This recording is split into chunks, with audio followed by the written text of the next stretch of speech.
A factoring has offered to buy its account receivable. The relevant information is given below. Current average collection period for the company debt is 80 days and 0.5% of debtor default. Factor has agreed to pay our money due to the company after 60 days and it will suffer loss of any bad debts. 80 days में अभी collection होता है, factor 60 days में ही पैसे collect करके दे देगा और bad debts का नुकसान भी वो ही बियर करेगा. Factor will charge commission 2%. Company spend ₹1 lakh per annum on administration of debtor. These are avoidable cost. मतलब अगर फैक्टर को काम दिया जाए तो ये कॉस्ट अवॉइड हो जाएगी. Annual credit sales 90 lakh. Variable cost 80% है सेल्स का. कंपनी बोरोविंग रेट 15% है. Assume 365 days in year. Should the company enter into a factoring agreement. हम पहले तो बेनिफिट्स देखते हैं कि क्या क्या बेनिफिट होते हैं और फिर देखेंगे क्या क्या कॉस्ट लगती है. Benefits of factoring. पहला benefit, saving of cost of capital.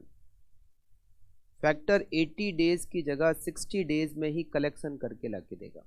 मतलब 20 दिन का ब्याज का फायदा हुआ. 90 लाख हमारी सेल्स है, उस पर हमें 20 दिन का इंटरेस्ट का फायदा होगा और इंटरेस्ट की रेट है 15%. 90 लाख पे 20 डिवाइडेड बाय 365 इंटू 15%, 73973. 73973 ये इंटरेस्ट का बेनिफिट हो गया. बैड डेट्स की रिस्क फैक्टर लेगा तो बैड डेट्स की भी सेविंग हो गई. 90 लाख हमारी सेल्स है और अभी हमें आधा % बैड डेट्स होता है. 90 लाख का 0.5% 45,000. ये भी सेविंग हो जाएगी. और सेविंग होगी एडमिनिस्ट्रेशन कॉस्ट की, और वो सेविंग हमें दे रखी है which is 1 lakh rupees per annum. तो फैक्टरिंग से फ़ायदे कितने होंगे? 73973 प्लस 45,000 प्लस 1 लाख, 2,18,973. ये तो होंगे बेनिफिट. कॉस्ट ऑफ फैक्टरिंग में केवल एक है, वो है कमीशन. कमीशन कितना? फैक्टर लेगा 2% कमीशन.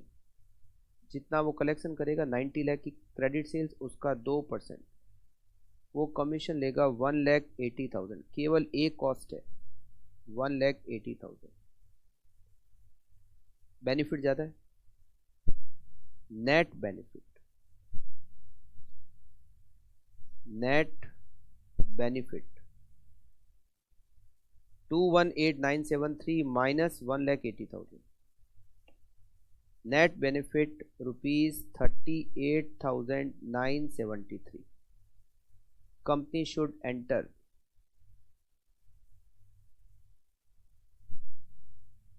into factoring.